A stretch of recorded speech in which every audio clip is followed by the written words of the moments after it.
Hello दोस्तों, राधे राधे। मैं माला प्रजापति हमारे यूट्यूब चैनल में सभी दर्शकों का स्वागत करती हूँ, अभिनंदन करती हूँ। आज मैं एक बहुत ही प्यारा भोले जी का गाना गाने जा रही हूँ। अगर आप सभी को अच्छा लगे तो प्लीज़ लाइक करना, कमेंट करना और मेरे चैनल को सब्सक्राइब करना।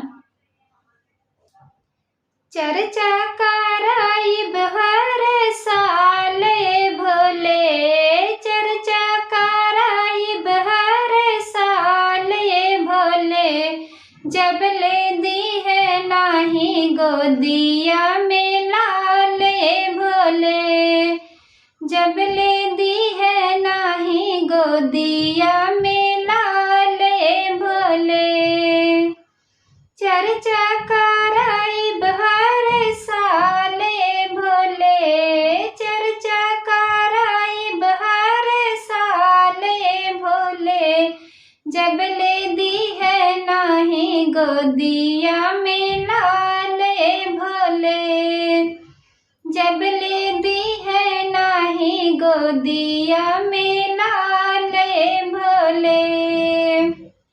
गंगा जी के पानिया से कलशा भराई, भानिया धतुरे भोले थलिया सजाई, गंगा जी के पानिया से कलशा भराई, भानिया धतुरिया शिव जी थलिया सजाई, जलवा चढ़ाइब हर साल भोले, जलवा चढ़ाइब हर साल भोले, जब ले दी है नाही गोदिया में लाल भोले, जब ले दी है नाही गोदिया में लाल भोले।